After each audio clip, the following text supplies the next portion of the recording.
lives. We all feel that we are carrying on our daughter's battle, and nothing will stop us doing that. That's the thing that matters now. The three mothers are supporting a pioneering project in Croydon, South London, called the Family Justice Centre. It's the first of its kind in Europe, and here they recognise that to prevent murders like Clare's, more work needs to be done. I cry 2-3 hours a day. All victims of stalking or domestic violence are classed as high risk when they first arrive. Then the danger they are in is fully assessed.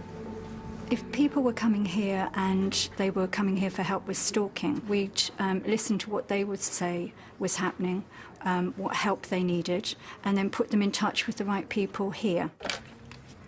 Family Justice Centre, may I help you?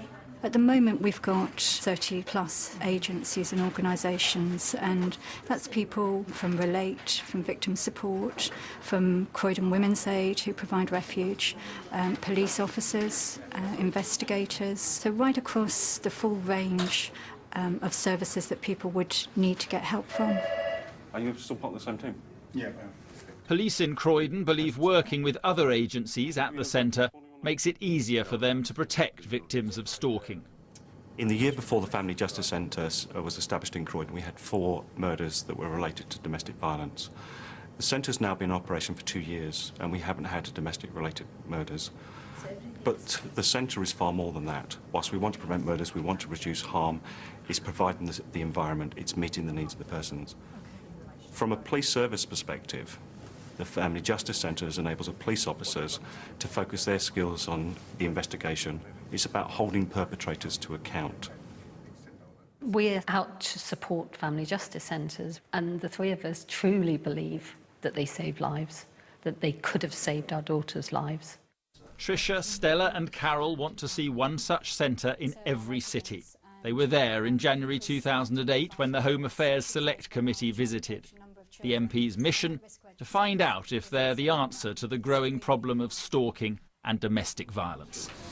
If we had this kind of setup and Clare was able to go to it, do you think that the scenario that ended up with her dying would have been different?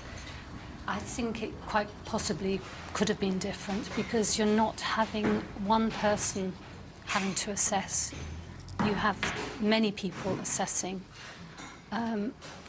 pulling together their expertise. What I'm trying to campaign for is police and other agencies to pull together and work together, and by doing so you'll get a true and accurate assessment. Nobody can get into the mind of the perpetrator, and he may well have found a way, but it's all those little pieces that everybody knew, and I didn't find out till afterwards, taking a piece here and taking a piece there, and the Family Justice Centre would have pulled all those pieces together, everybody's information they would have pulled together, and then they would have had a much, much stronger picture of what that man was capable of.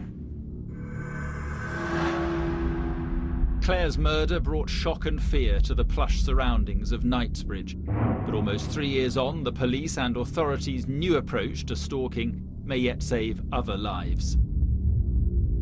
For Clare, of course, any improved protection for stalking victims is too late, both for her and for her family. I informed him to leave me alone, and I told him this in my sleeping pattern, in that I haven't slept as I'm scared that he's waiting outside. Next day, and he said to me, "If you dare report me, I'm going to kill you." There's a big gaping hole in our lives.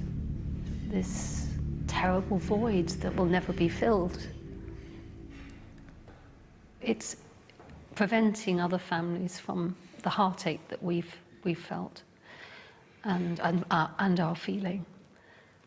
And doing something positive, something that for Clare.